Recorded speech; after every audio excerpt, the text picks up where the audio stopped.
Good morning, everyone. Today I will be discussing about what makes Ollanta Humala's political campaign as populist, conditions that gave rise to this populism, and impacts of the populism on Peruvian legal institutions. Ollanta Humala is one of the charismatic leaders in Peru.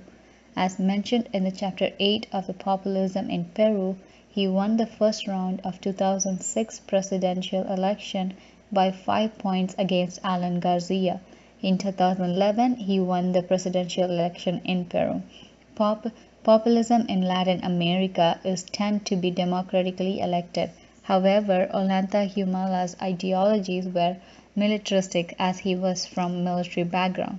He was known as a radical populist because he was not a Caucasian and he had not held any political offices. As a member of the indigenous community, he was able to promote sense of belonging for Peruvians. Also, one of the reasons that made Ollanta Humala as a populist is that his campaign was mainly focused in helping indigenous community, non-white and poor people in Peru.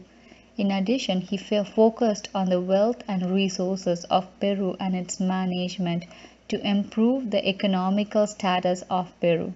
One of the situations that gave rise to this populism was that the percentage of the population living in poverty fell about 10% from 2001 to 2006. Between 2003 and 2006, Peru's economic status started to improve, but Peruvians were not receiving any benefits from this economic growth as there was many international corporate companies gained profits by using Peruvian resources such as mine and oil.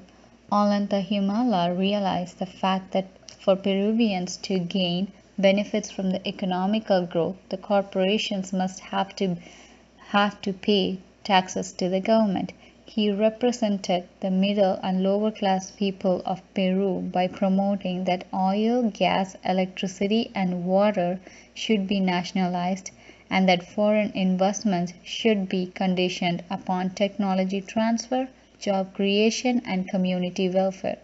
In addition, he proposed that Peru-United States Free Trade Agreement should be amended to reflect 25% of price reduction in gas and that 2 billion should be allocated annually for agricultural credit.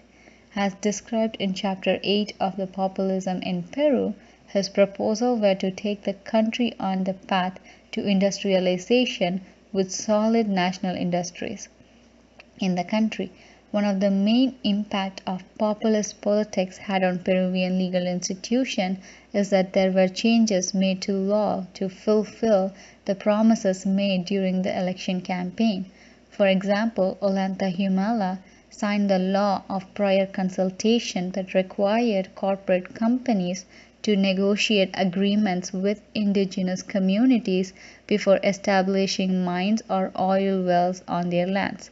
Also, as he proposed in his campaign, he passed several bills to raise taxes and royalties on mining companies. This was a positive impact on the legal system to support indigenous community. Ollanta Humala decided to strengthen the criminal justice system by clarifying the existing laws and strengthen coordination and cooperation between enforcement agencies in Peru to make a better place.